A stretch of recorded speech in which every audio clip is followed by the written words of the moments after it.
तो चलिए बढ़ते हैं आज की कहानी की ओर। दोस्तों, आज हम आपको एक ऐसे व्यक्ति की कहानी बताने जा रहे हैं जो हर वक्त शमशान घाट में अपनी सेवाएं देते रहते हैं। यहाँ पर चिताओं को आग लगाना हो या फिर उसके बाद शमशान घाट की साफ सफाई में इनका योगदान, ये सब लगभग 20 साल से है। लेकिन उनके साथ एक ऐसी घटना घटी कि उस घटना ने अब उनकी पूरी जिंदगी बदल दी। अब आगे की कहानी मैं उन्हीं के शब्दों में जारी रखूंगा। दोस्तों, मेरा नाम मदन लाल है और मैं हरिद्वार के शमशान घाट में 22 साल से काम कर रहा हूँ।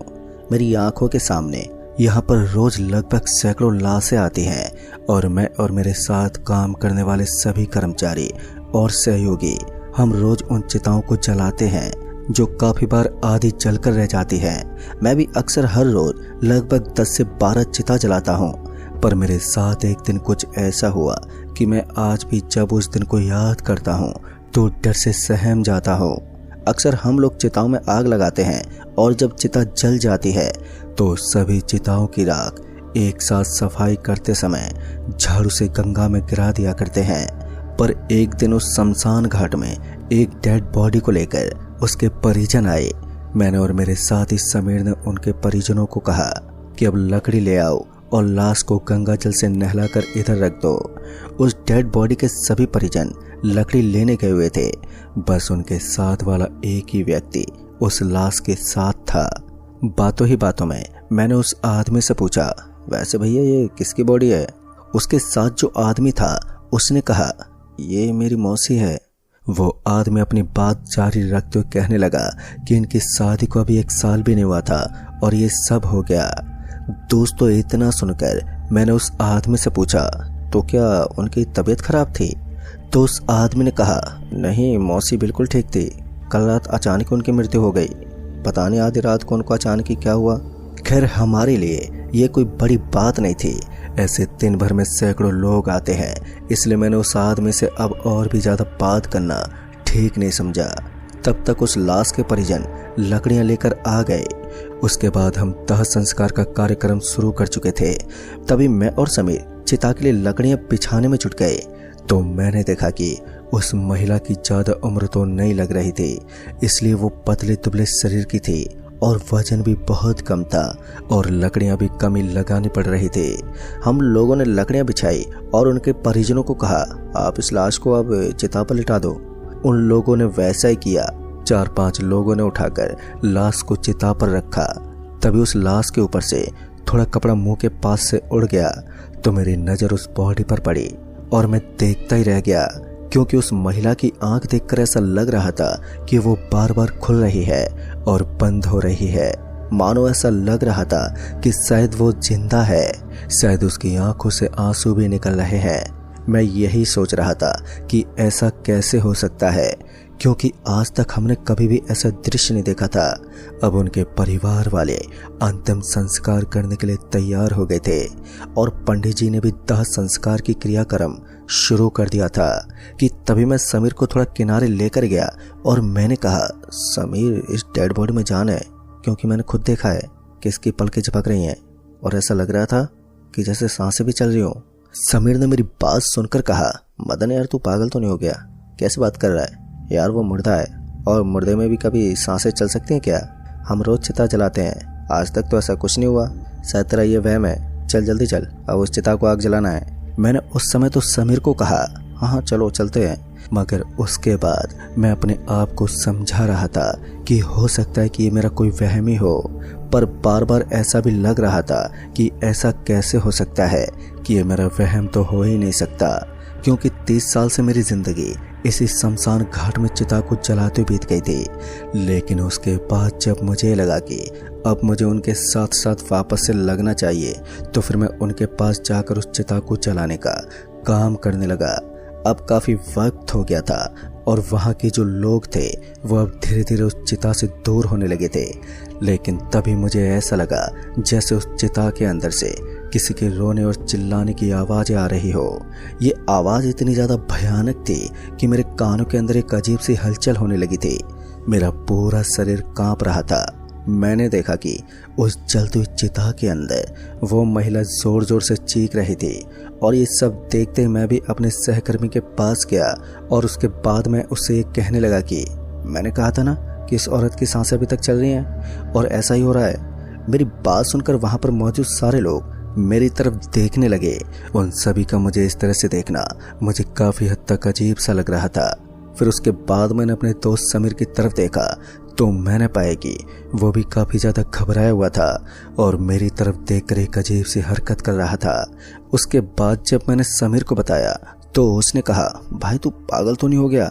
जो उस लाश को जलाने के लिए लेकर यहाँ पर आए थे वो घर वाले भी मुझे शराबी और मेंटल बता रहे थे। तभी उन सभी ने मेरी तरफ देखा और कहा, तुम हमारे जख्मों पर नमक छिड़कने की कोशिश कर रहे हो? तुम्हें ऐसा नहीं करना चाहिए। जब इस बार मुझे चैन की सांस मिली तो मैंने देखा कि चारों तरफ अब मुझे कोई भी आवाज़ सुनाई नहीं दे रही थी। सब कुछ मानो एक बार के लिए खामोश हो गया था और मेरा दिमाग भी अब सुन्न हो गया था। पता नहीं क्यों लेकिन मेरा दिल अभी भी यही कह रहा था कि हमने किसी जिंदा औरत को शमशान घाट के अंदर जला दिया है। बार बार वो दृश्य मेरी आंखों के सामने से जाने का नाम ही नहीं ले रहा था और ऐसा लग रहा था कि मैंने आज बहुत ही बड़ी गलती कर दी थी। खैर उसके बाद जब वो सभी घर वाले वहाँ से चले गए तो मैं भी अपने दोस्त समीर के साथ थोड़ी देर आराम करने के लिए शमशान घाट के बगल में बनी हुई झोपड़ी के पास चला गया। उस झोपड़ी के पास पानी का एक कुंड बना हुआ था। हम उस पानी के कुंड के अंदर स्नान वगैरह करते थे और वहाँ पर एक पानी की टंकी भी बनी हुई थी। हम बीते समय की बात ही कर रहे थे कि मैं अभी भी अपने दोस्त समीर को बताने की कोशिश ही कर रहा था कि वो महिला जिंदा थी और हमने एक जिंदा महिला को जला दिया। लेकिन समीर को अभी भी मेरी बातों पर विश्वास ही नहीं हो रहा था। उसे अभी भी ऐसा ही लग रहा था कि मैं उसके साथ कोई मजाक कर रहा हूँ। थोड़ी देर तक तो हम दोनों के बीच यूं ही बातचीत होती रही, मगर उसके बाद आज हमें दूसरी किसी भी चिता का इंतजार नहीं करना पड़ा क्योंकि आज का टाइम खत्म हो गया था और अब रात को यहाँ पर कोई भी चिता जलाने के लिए नहीं आता था। ऐसे में मैं अपने दोस्त के साथ वहाँ से थोड़ी दूर मौजूद अपने कमरे में आराम करने के लिए चला गया। मगर आज सोने से पहले मैंने ये सोचा नहीं था कि आज की रात मेरी जिंदगी की सबसे खौफनाक और दहशत भरी रात होने वाली थी। मैं अपने दोस्त समीर के साथ बड़े ही आराम से कमरे के अंदर लगे अपने बिस्तर पर जाकर लेट गया। अभी ठंड का माहौल चल रहा था तो ऐसे में कंबल को लपेटकर सोने में एक अलग ही सुकून आता था। लेकिन आज तो मेरे दिमाग में सुबह की ही हो रही वो घटनाएं याद आ रही थी। बार बार वो दृश्य याद आते ही मेरे रोंगटे खड़े हो रहे थे और ऐसा लग रहा था कि मेरी जिंदगी की सबसे बड़ी गलती मैंने आज ही की थी। दिमाग में काफ़ी सारे अजीब अजीब चीज़ों को लेकर अब मैं आराम से बिस्तर पर सोने लगा था। उसके बाद ना जाने कब मेरी आंख लग गई, लेकिन कुछ देर के बाद मुझे ऐसा लगने लगा जैसे ठंड के मारे मेरा पूरा शरीर कांप रहा था और ठंड मेरे शरीर पर इतनी बुरी तरह से हावी हो चुकी थी कि मेरे दांत भी बहुत ही ज़्यादा ठंडे हो गए थे। जैसे मैंने अपनी आंखें खोली तो मेरी आंखें फटी की फटी रह गई। एक बार के लिए मेरा पूरा बदन बुरी तरह से सहम उठा। दरअसल मैंने देखा कि इस वक्त मैं शमशान घाट की एक चिता पर लेटा हुआ था। दोस्तों ये सब देखते मानो मेरी आंखों के सामने आग बरसने लगी थी। इस वक्त मैं तुरंत ही खड़ा हुआ और अपने आजू बाजू में देखने लगा। मुझे वहां पर कोई भी नजर नहीं आ रहा था। मुझे समझ में नहीं आ रहा था कि आखिर मैं अचानक से शमशान घाट के बीच कैसे पहुंच गया और वो भी एक चिता के ऊपर। भला ऐसा कैसे मुमकिन था? तभी मैंने देखा कि कुछ लोग भागते हुए मेरी तरफ आ रहे थे। उन सभी को देखकर एक बार के लिए मुझे चैन की सांस तो मिली, लेकिन दूसरे ही पल चैन की सांस खौफनाक मंजर में बदल गई क्योंकि इस बार मैंने देखा कि जो लोग मेरी तरफ भागते हुए आ रहे थे उन लोगों की गर्दन काफ़ी हद तक कटी हुई थी और वो सभी दिखने में बहुत ही ज़्यादा डरावने लग रहे थे। उनका शरीर भी काफ़ी लंबा चौड़ा था और उनके हाथ तो उनके शरीर से भी लंबे लंबे लग रहे थे। ये कहना कतई गलत नहीं होगा कि वो बहुत ही ज़्यादा डरावने थे। और इतने में ही मुझे एक महिला नजर आने लगी। उस महिला को देखकर ऐसा लग रहा था कि मैंने पहले भी उसको कहीं पर देखा था। उसका वो दुबला पतला सा शरीर और सफ़ेद चमड़ी के रंग रूप में नजर आने वाली उस महिला को मैं याद करने की कोशिश कर रहा था, पर तभी मुझे याद आया कि ये तो वही महिला थी जिसका मैंने कुछ समय पहले अंतिम संस्कार करवाया था। और उस महिला को देखकर मुझे ऐसा लगा था कि वो जिंदा थी और उसे जिंदा ही लोगों ने जला दिया था। अब वो मेरी तरफ देखकर एक हल्की और डरावनी सी मुस्कान दे रही थी। उसका ये रवैया देखकर मेरा तो बदन पूरी तरह से कांप उठा था। उसके साथ साथ और भी कई सारे लोग थे जो उसी की तरह डरावने लग रहे थे। उन सभी को देखकर अब मेरी बेचैनी बढ़ने लगी थी। अब साथ ही साथ उन सभी लोगों ने धीरे धीरे मेरी तरफ अपने कदम बढ़ाने शुरू कर दिए थे। अब उनका ये रूप देखकर मैं समझ गया था कि वो सभी अब इस चिता को आग लगाने वाले थे। पर मुझे समझ में नहीं आ रहा था कि अब मैं करूं तो करूं क्या। मैं वहां से उठकर भागने की कोशिश तो कर रहा था, लेकिन बार बार मेरे पांव एक स्थान पर स्थिर हो रहे थे और ऐसा लग रहा था कि मैं उस चिता के ऊपर चिपक सा गया हूं। मैं चाहकर भी वहां से हिल नहीं पा रहा था और धीरे धीरे मुझे अपने शरीर के ऊपर बहुत ही भारी सा वजन महसूस होने लगा।